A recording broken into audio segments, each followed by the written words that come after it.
The camera light blinked red. "Hit that like button right now," the host whispered, leaning so close his breath fogged the lens. "Because in 30 seconds you're going to watch a billionaire's wife destroy her legacy with one glass of wine, and the man she drenched is about to own her soul." Cut to black. A single drop of red wine hung in slow motion, suspended like a ruby tear, then shattered across a crisp white shirt. Gasps, phones raised. The clip looped once more before the title card slammed on screen. Marcus Hale had never planned to be the story. He planned numbers, pipelines, quarterly growth. At 37, he ran HaleTech, a clean energy firm that powered half the hospitals in the Midwest with solar arrays nobody else could finance. He wore the same charcoal suit 3 days a week because it fit, not because it impressed. His only vanity was a thin gold wedding band he twisted when he lied, something he rarely did. Tonight the lie was simple: "I'm fine in this room." The room was the Grand Orchid Ballroom of the Langham Hotel, rented for the annual Chicago Philanthropy Gala. Crystal chandeliers dripped light onto tuxedos and gowns that cost more than most mortgages. Marcus stood near the bar, sipping sparkling water, watching donors trade favors the way kids swap baseball cards. Across the marble floor, Cassandra "Cassie" Langford Vaughn held court. Cassie was 42, heiress to Langford Properties, 63 skyscrapers, 2 private islands, and a cosmetics line that promised eternal youth. Her platinum hair was twisted into a knot so tight it looked painful. Her smile never reached the eyes. She wore emerald silk that caught every camera flash, and on her wrist dangled a diamond bracelet rumored to have once belonged to a Russian czarina. She was laughing at something a senator said, but her gaze kept flicking to Marcus. He felt it like static. Their history was a single email thread from 6 years earlier. Marcus, then a scrappy startup founder, had pitched Langford Properties on a joint green retrofit for their downtown tower. Cassie's assistant replied, "Mrs. Langford Vaughn does not invest in unproven minorities." Marcus printed the email, taped it above his desk, and built a $40 million prototype anyway. The tower never got his panels. He never forgot the sentence. Now here they were, breathing the same overpriced air. Cassie detached from her cluster and glided toward him. The crowd parted like stage curtains. "Mr. Hale," she said, voice honey over broken glass. "I hear your little solar toys are keeping the lights on in some quaint neighborhoods." Marcus smiled the way you do at a dentist drill. "They're keeping the lights on in 3 children's hospitals, Mrs. Langford Vaughn, quaint enough for me." Her eyes narrowed. A waiter passed with a tray of 1982 Chateau Margaux. Cassie lifted a glass, swirled it then. Accident or not, the footage would argue forever. Tilted her wrist. The wine arced a perfect crimson ribbon and baptized Marcus from collar to belt. Silence detonated. Phones rose like periscopes. Cassie's lips parted in theatrical shock. "Oh dear, how clumsy of me."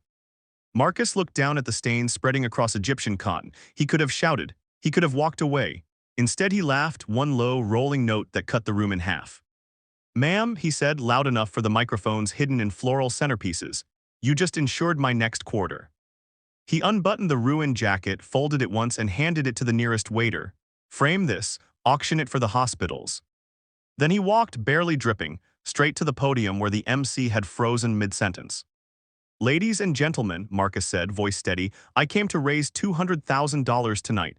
Thanks to Mrs. Langford Vaughn's generous contribution," he gestured at his shirt, "we just hit 1 million in viral pledges. Keep 'em coming." The room exploded.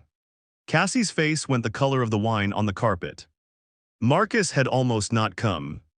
His wife Amara was 8 months pregnant and craving mango sorbet at 3 a.m. Their daughter, Zoe, age 5, had drawn a picture of Daddy in a cape made of solar panels. "So you can fly home faster," Zoe explained. Marcus kissed both their foreheads and promised he'd be back before the streetlights dimmed. He almost kept that promise. Cassie stormed to the ladies' lounge, heels stabbing marble. Her publicist, a twitchy man named Preston, trailed behind. "Delete it," she hissed, "pay whoever, bury it." Preston's fingers flew over his phone. "Already trending, ma'am, Winegate, 2 million views." Cassie stared into the mirror. The woman looking back had everything and in one splash nothing. She remembered her own mother, steel magnolia debutante, racist in silk, teaching her that power was a perfume, apply just enough to be noticed, never enough to stain. Tonight she had doused herself. Amara watched the clip on mute so Zoe wouldn't wake. She rewound it 3 times, studying her husband's face. Not anger, calculation, pride. She texted him, "Bring home the cape, Superman, and mango sorbet." He replied with a single emoji, a droplet. Marcus woke to 4,127 notifications. His CFO, Priya, called from the airport. Board wants an emergency meeting. Stocks up 12%. Hospitals are getting calls from strangers wiring thousands. Also, Cassie's PR team is offering $10 million for a joint apology photo op. Marcus poured coffee, tell them 20, and we pick the hospital rooftop for the shoot. Cassie did not sleep.